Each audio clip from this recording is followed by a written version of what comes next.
Boa noite, começa agora o Manchetes Online desta quarta-feira, 28 de agosto de 2013.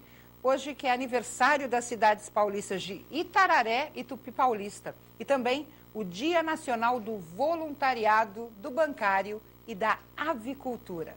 E estes são os destaques do nosso programa. Para o diretor do PROCON, Paulo Góes, propriedade intelectual não pode prejudicar direito do consumidor. O governo brasileiro solicitou dados de 857 usuários do Facebook no primeiro semestre. Região do Vale do Paraíba cresce em ritmo chinês. E a Assembleia aprova, no Dia do Psicólogo, a redução de jornada para profissionais do Judiciário. Para comentar os assuntos desta quarta-feira, estamos recebendo os deputados Marco Aurélio, do PT, e Dilador Borges, do PSDB. Vamos à primeira manchete de hoje. A proteção ao direito de propriedade intelectual invocado por montadoras de veículos para restringir o mercado de autopeças de reposição tem resultado no exercício irregular do direito, afirmou o diretor executivo do PROCON, Paulo Arthur Góes.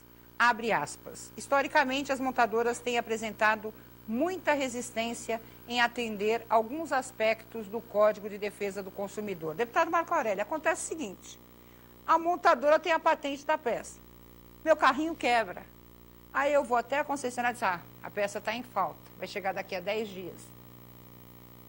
E não me dão o direito de optar em comprar de um fabricante independente, ou seja, a mesma peça, que eles têm o know-how também de fabricação. O que eu vou fazer? Eu, desesperada, preciso do meu carrinho para trabalhar, vou procurar uma peça ilegal. Eu estou me dando como exemplo, para mostrar que é isso que acontece. O que é melhor? A montadora ficar mais flexível ou a gente ainda ter esse mercado paralelo que incentiva o roubo e furto de veículos?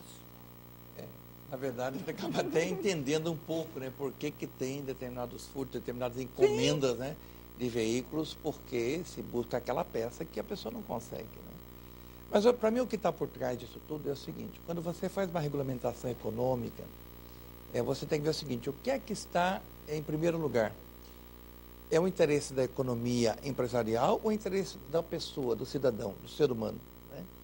Quando a economia se regula por interesses do capital, quem perde é o ser humano. Claro. Quando a economia é regulada em função das pessoas, a economia vai bem e as pessoas saem ganhando. Então, nesse caso, é o típico da regulamentação que tem, que protege o proprietário intelectual, vamos dizer assim, mas que penaliza o consumidor, penaliza a pessoa. Por quê? Ela precisa de uma peça. Se ela tiver produzido, ótimo, mas se não tiver, ela não consegue achar no mercado, porque só pode ser produzido por aquela montadora. Uhum. Quer dizer, então, é o tipo da regulamentação que fortalece o capital em detrimento do ser humano. Olha que interessante, o próprio CAD está verificando essa situação porque a lei de patente industrial tem configurado o abuso de poder econômico das montadoras.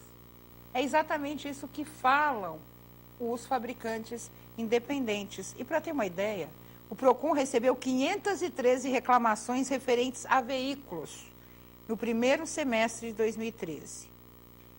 Ele diz que é difícil detectar se o problema decorre de uma peça protegida pela legislação de propriedade intelectual, mas era coisa, demora pelo conserto, a peça que não tem.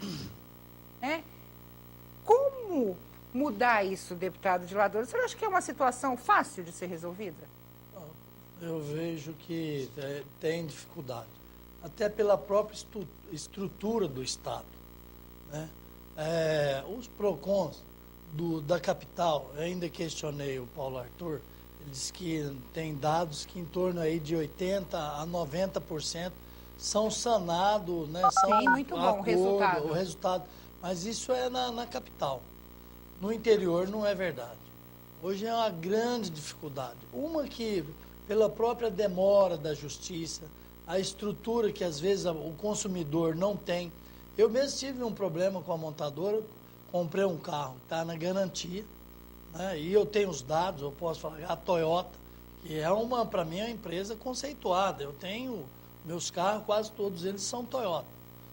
Caminhonete, carro, mas o meu carro ficou 22 dias no cavalete.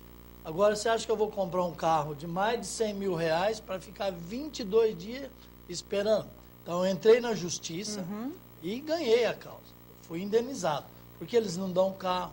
Mas vamos voltar à questão dos PROCONs. Mas é um ótimo exemplo, porque seu exemplo não é isolado. Mas acontece isso que o colega falou, o Marco Aurélio, o deputado Marco Aurélio, falou da questão estrutural. Né? Não é todo mundo, o consumidor não é todo mundo que tem essa condição de acionar na justiça. Então, isso é um dever de Estado. Já não existe o departamento, não existe o PROCON, não existe o CAD. Então, eu acho que precisa mais eficiência, mais cobrança do poder público. No caso, no interior, os PROCONs são responsabilidade das prefeituras. Se o prefeito eu não acho quiser, que não em São funciona, Paulo também é assim. Né? Então, enfim, precisa ter uma ação mais efetiva. Né? A questão do CAD, né? Já é uma questão de governo na esfera federal. Eu acho que o CAD deixa muito a desejar. Eu tenho batido, reclamado, o CAD tem acabado com setores produtivos nesse país, por falta de fiscalização, por falta de ter uma ação mais efetiva. Isso eu quero dizer que, né, saindo um pouco da questão da peça, mas para você ver como a ação do CAD não tem funcionado.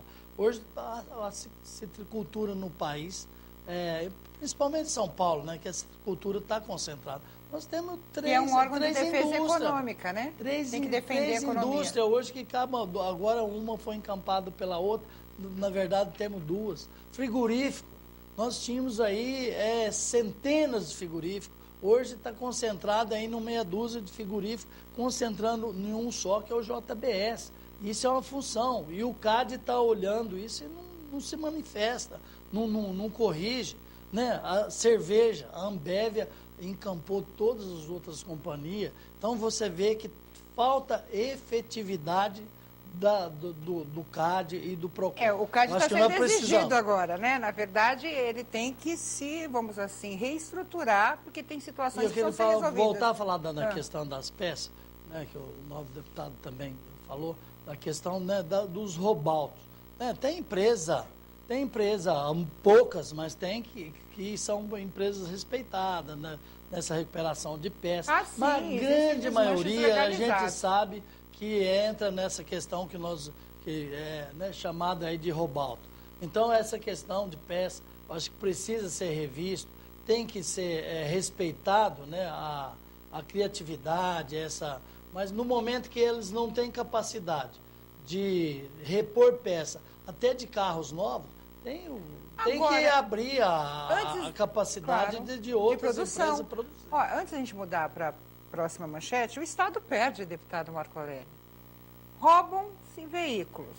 Hoje você tem ressarcimento do IPVA. O Estado já perde, ele tem que pagar os meses, né, que você não usou o carro, por exemplo. O Estado perde também. Se você fortalecer... Mas eu acho que antes do Estado nós temos que pensar no consumidor, nas pessoas. Claro. Mas se você fortalecer... Às vezes a pessoa perde o carro e não tem nem seguro, nem nada. Pessoas que, né, operário, tudo. Tem gente que não pode pagar uma peça original. Não tem seguro, não tem nada. Ele recebeu o IPVA, e daí? Ele precisa do carro.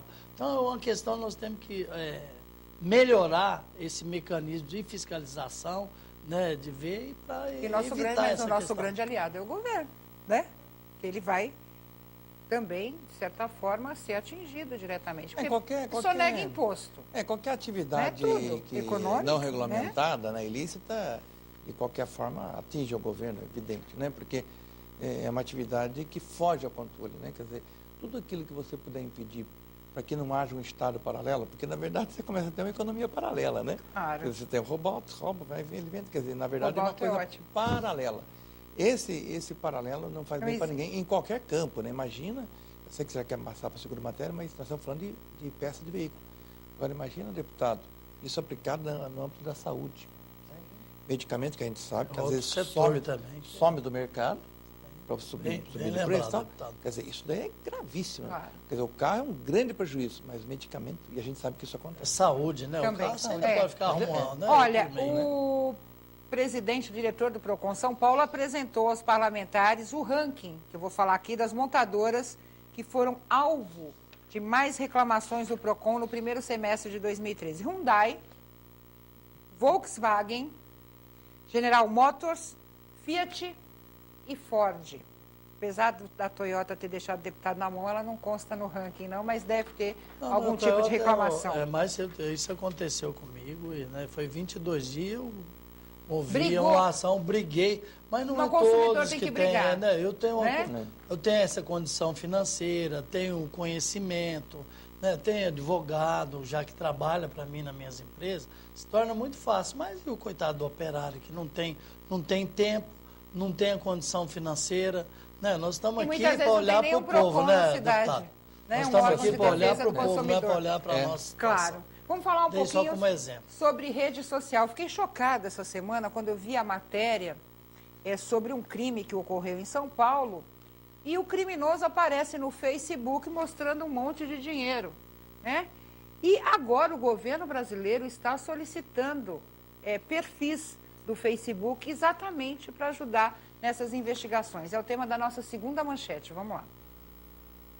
O Facebook liberou seu primeiro relatório de requerimentos governamentais por dados de usuários referente ao período entre 1º de janeiro e 30 de junho deste ano, durante o qual o governo brasileiro fez 715 solicitações, abrangendo 857 usuários da rede social. Os dados liberados podem incluir endereço de IP, nome e registro de atividades e costumam ser pedidos a fim de auxiliar investigações criminais, como em casos de fraudes eletrônicas ou de sequestros, segundo a empresa. Deputado Dilador, a gente não pensa muito nisso. Eu tenho perfil no Facebook, o senhor tem, né? Milhões de pessoas têm acesso a isso. Sabem onde você mora, qual o seu tipo de atividade, né? O seu rol de relacionamentos. A gente também precisa tomar cuidado, porque criminosos estão na rede, deputado Dilador. Isso é inquestionável.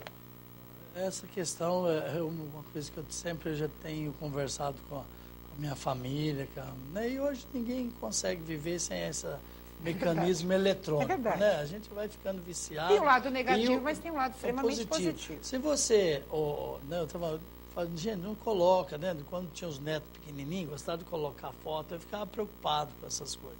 Mas nós não temos como viver sem isso mais. Hoje nós nos tornamos escravos da informática, desse mecanismo. Se você olhar pelo universo que tem de pessoas no Facebook, 700 pessoas não é tão grande. E são pessoas que já estão sendo investigadas. Sim. Eu acho, é lamentável isso. Mas eu vejo que é uma ferramenta para buscar punição, para corrigir e que sirva de exemplo. As pessoas não podem. Por um lado, você acha bom, né, que seja publicado isso, fala, tá pegando, tá. Mas por outro lado também é ruim, né, deputado?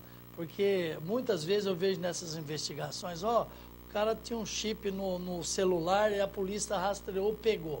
Sei lá, eu acho que talvez esse tipo de investigação, de mecanismo, talvez não deveria ser publicado nem nada, porque eu acho que cada dia vai dificultando mais o sistema de investigação.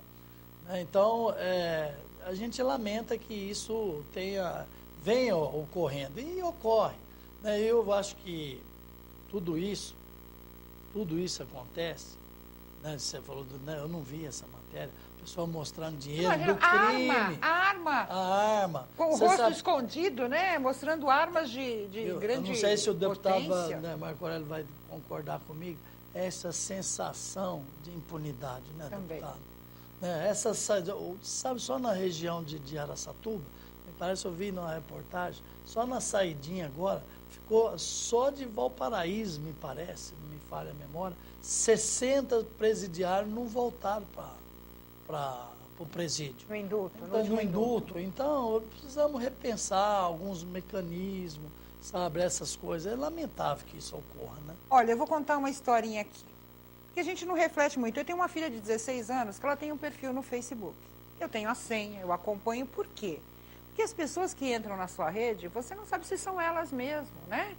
As pessoas criam perfis. Uma amiga minha, jornalista, na época do Orkut, ela criou um perfil de um homem bonito, pegou fotos na internet, no Google, e fez um perfil. Exatamente para ver o que as mulheres buscavam na rede. Era impressionante. As mulheres acreditavam que era um homem, né?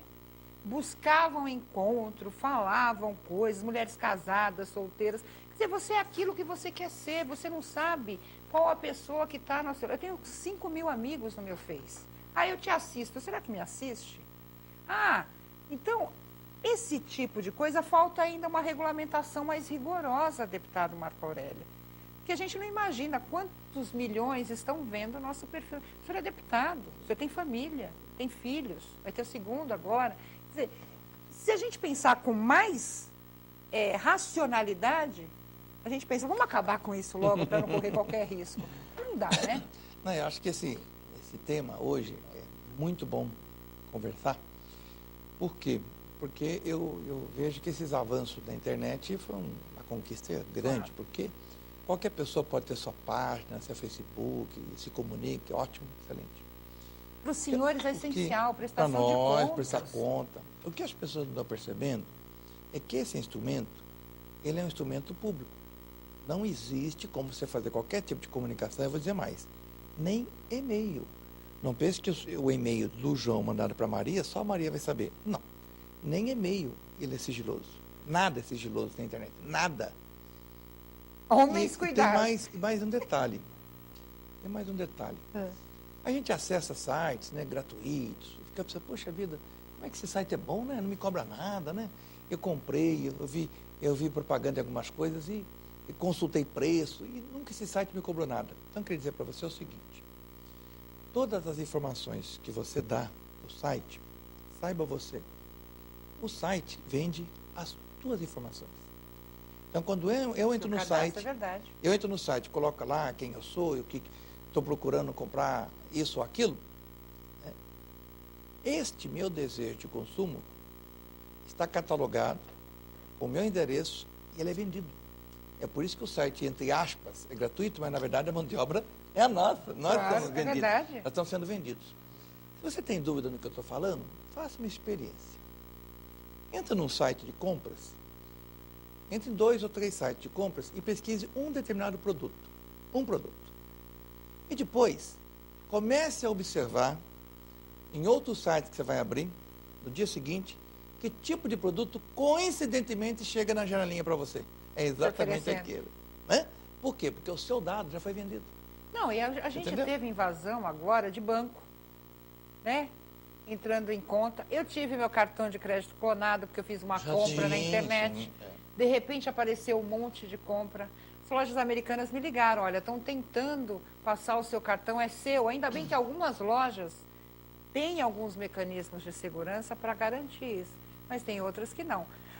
Vamos falar de um tema bom? Mas é legal complementar, só para complementar essa questão de telefone, essa rede, tem uma máxima do finado Tancredo Neves, hein? Aonde ele ficou, nem sonhava de ter celular mesmo agora. Ele falava assim, telefone só serve para marcar encontro e não ir. É verdade, tomar cuidado. Mas encerrar assim, use as redes digitais, use com muita responsabilidade, para você amanhã não ser vítima e não reclamar de algumas coisas que você pode evitar. Né? E nunca acredite que é sigiloso. Não é. Nada é sigiloso. Eu acho que... E cuidem dos seus filhos também, né? Eu sei que estou entendendo, mas olha, empresas hoje, quando fazem análise de currículo, depois que a pessoa vai embora, vai ver quais são os seus sites, aonde você se relaciona. Verdade. Porque dependendo do seu site que você se relaciona, a empresa esse aqui, ó, fora. Não dá. Não. Sabe? Não, e tem aquela coisa, né? Eu já vi amigas, assim, tem a mesma idade que eu, cair no conto do vigário. Marcar encontro e ser assaltado, tem sequestro. Nossos filhos acabam sendo vítimas de pedofilia. Tem uma série de situações que a gente precisa tomar cuidado. Hoje eu tenho alguns deputados que estão orgulhosos, assim, da sua região. Como eu disse no começo, ó, o Vale do Paraíba está crescendo em ritmo chinês. Adorei a manchete. Vamos lá. Jacareí, a grande Jacareí, a 85 quilômetros da capital, terá o maior parque produtivo da China no exterior. E os sinais disso já podem ser conferidos na prática. Duas grandes empresas chinesas, a Sunny e a Cherry, preparam a abertura de suas fábricas na cidade com investimentos de 600 milhões de dólares, mais de 1 bilhão e 200 milhões de reais. E a criação de essa é a melhor notícia, né? A criação de 4 mil empregos diretos no município. Antes mesmo de entrar em operação, essas futuras indústrias já estão mexendo com a economia da cidade. Eu estou com o ex-prefeito de Jacareí aqui. É claro que isso se deve a muito trabalho. A gente sabe que empresas buscam cidade por atrativos, boas estradas, escolas, um atendimento de saúde, escoamento da produção. Como é que o senhor está se sentindo e por quê? O senhor acha que Jacareí conseguiu atrair esse tipo de investimento? É um investimento significativo para uma cidade que não é tão grande, vamos falar assim, né? Eu falei a grande Jacareí, mas tem cidades ao redor maiores, né? São José dos Campos e outras. Então, bom, primeiro eu fico contente porque eu fui prefeito de Jacareí de 2001 a 2008. Nós estamos em 2013. O que prova o seguinte, você planta, né? E às vezes vai dar frutos lá na frente. E é verdade também que o atual prefeito Hamilton tem feito um trabalho espetacular. Ele foi para a China, negociou e teve parcerias. Vou ser justo aqui, ele teve parcerias do governo do Estado e do governo federal. Ambos os entes federativos, o Estado e a União, apoiaram Jacareí para que pudesse atrair essas empresas. O que acontece? Jacareí faz parte da região metropolitana do Vale do Paraíba. É uma região de localização ímpar. Você está a 40 minutos do aeroporto internacional de Guarulhos. Você está perto do Porto de Santos, perto do Porto de São Sebastião. Você está abençoado por Aparecida do Norte. Abençoado por Aparecida do Norte, cortado pela rodovia Presidente Dutra, Carvalho Pinto. Então, mas agora ninguém pode dizer, mas Marco, essa localização já existia. Sim, já existia, mas você tem que ter uma ousadia. O poder público tem que ir atrás, as pessoas têm que ter uma cidade organizada, né? E quando você fala, mas tem cidade do lado, que é maior, e por que não foi para lá? Porque é um simples detalhe. Quando você tem uma cidade maior, naturalmente os preços também são maiores. Claro. Então, Jacareí também tem o E o incentivo pode ser menor também, né? Exato. Você tem hoje a Embraer em São José dos Campos. Então, o incentivo foi bom. Agora, o que eu quero dizer é o seguinte, embora nós que somos de Jacareí, estamos assim, orgulhosos, quer dizer o seguinte, isso impacta, primeiro, toda a região do Vale do Paraíba, porque esses empregos vão ser positivos para toda a região do Vale do Paraíba. Segundo, impacta todo o estado de São Paulo, porque o ICMS arrecadado a mais na cidade de Jacareí vai impactar os cofres do estado e, por consequência, todos os 645 municípios do estado de São Paulo. Portanto, é uma grande notícia. Eu quero aí agradecer a todos que nos ajudaram nessa empreitada e parabenizar o prefeito Hamilton, que foi, sim, muito corajoso, foi lá para a China, né, e ficou um tempo lá, comeu e bebeu, assim, passeou um pouquinho. Dentro da cultura chinesa, que não é tão tranquila, né, porque o choque é muito grande, né? O maior país do mundo, 1 bilhão e não sei quantos habitantes, né? Então, e que precisa crescer em ritmo acelerado mesmo, né? É uma grande notícia e que a gente partilha com as demais cidades e agradece a todos que colaboraram. Eu levei uma bronca do meu diretor, falei Infraero, não, eu falei Embraer. Falei Embraer. Fala Embraer. Viu, diretor? Não me dá bronca não, porque eu fiquei pensando aqui. E tem outra coisa, isso atinge diretamente outros setores. Por exemplo, o Grupo Accor está construindo um hotel. Sim. Ou seja, você vai atrair mais gente para lá. Para se ter uma ideia, a gente não falou esse número, mas o número de microempreendedores individuais no Vale do Paraíba cresceu 935% nos últimos 3 anos. Porque você tem uma âncora, né? Você tem uma âncora, né? Tem uma senhora que é comerciante, está feliz da vida, né? Porque o negócio dela campeou. Todos os cursos de mandarim que a prefeitura abre, esgotam as vagas imediatamente. E o senhor vai aprender chinês também? Eu até agora não entrei, mas acho que vou ter que entrar. Deputado Dilador, isso é importante para o nosso estado. E eu gostei, quando ele falou da parceria independente de partido, eu acho que os governos têm que pensar no desenvolvimento como um todo, né? É isso que eu ia parabenizar o colega, Marco Aurélio, e ficou contente de saber que eu também penso assim, viu, deputado? O ritmo empresarial, o progresso, ele não é como, né, uma cultura que você planta hoje e colhe daqui 3 meses. A maioria, né? Você planta milho, você colhe com 3 meses, arroz, não é. O investimento empresarial é diferente. Você tem que ter planejamento, você tem que estar pensando, lá na frente. quero parabenizar você também, ele é teu sucessor, prefeito lá, Hamilton. e também a ele.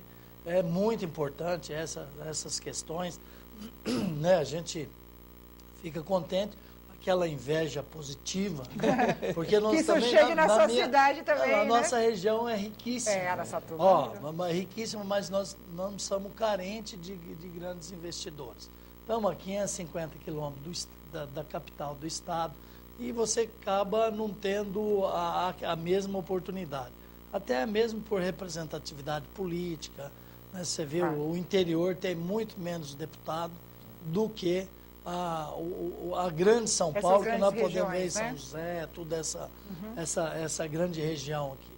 Então, você acaba ficando um pouco esquecido. Mas na minha região, para você ter uma ideia, nós temos gasoduto, nós temos rodovia duplicada até São Paulo, temos ferrovia, hidrovia, aeroporto. Nosso aeroporto é o segundo do interior paulista. Nós só em extensão, só perdemos para Viracopos. Então, deixa eu fazer a minha merchandising. Claro, são investidores. Viu? Né? Então, essas que não questões... aplicarem no Vale do Paraíba, precisa. vão aplicar na Grande Araçatuba. E que aumenta o ICMS também. Qualquer investimento lá aumenta o ICMS. É o mesmo, né? Mas vocês estão de parabéns. E realmente o Vale do Paraíba hoje é uma grande região, é uma grande região de muita riqueza e de oportunidade. Parabéns que vocês têm trabalhado por isso. É muito bom. E nós, como paulistas, também nos sentimos orgulhosos, pode ter certeza. Olha, só para a gente também falar um pouquinho das outras cidades, em números absolutos, São José dos Campos foi o município com maior crescimento, né? Depois Taubaté e depois a nossa Jacareí. Tenho 2 minutinhos para falar da última manchete, até porque ontem foi o dia do psicólogo e os psicólogos judiciários tiveram uma conquista aqui na Assembleia de São Paulo. Vamos lá. O plenário da Assembleia aprovou por unanimidade o projeto do Tribunal de Justiça que estabelece jornada de trabalho de 30 horas semanais para os psicólogos judiciários.